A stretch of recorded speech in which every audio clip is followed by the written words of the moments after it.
100 ஆண்டுகளுக்கு பிறகு ஆர்ப்பரித்து பொங்கும் பாலாறு எங்கு தோன்றுகிறது? அதன் பாதை எத்தனை நீளமானது? பார்க்கலாம். கர்நாடக மாநிலம் நந்திதுர்கத்தில் உள்ள மலைகளின் ஊற்றில் உருவாகிறது பாலாறு.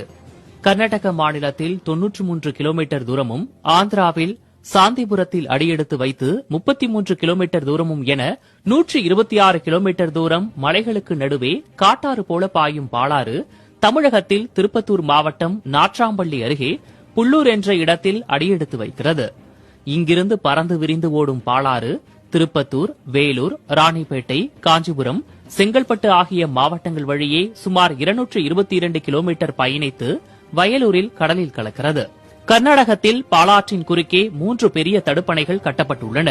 33 கிலோமீட்டர் மட்டும் பயணிக்கும் ஆந்திராவில் பாலாற்றின் குறுக்கே 29 தடுப்பணைகள் கட்டப்பட்டுள்ளன. 222 கிலோமீட்டர் தூரம் பயணிக்கும் தமிழகத்தில் ராணிப்பேட்டை மாவட்டம் வாலாஜாவை அடுத்த அணைக்கட்டு பகுதியில் ஒரு தடுப்பணையும், காஞ்சிபுரத்தில் ஒரு தடுப்பணையும் மட்டுமே உள்ளன. தமிழகத்தில் பாலாற்றை நம்பி சுமார் 4 லட்சம் ஹெக்டேர் விவசாய நிலம் உள்ளது. பிரதான பயிராக நெல், கரும்பு, வாழை உள்ளது. தஞ்சைக்கு அடுத்தபடியாக அதிகம் நெல் விளையும் பகுதி என்பதால் 2ஆம் நெற்களஞ்சியம் என்றும் அழைக்கப்பட்டது வேலூர். ஆனால் பாலாற்றின் வறட்சி காரணமாக கடந்த 10 ஆண்டுகளில் மட்டும் சுமார் 4 லட்சம் தென்னை மரங்கள் அழிந்துள்ளன.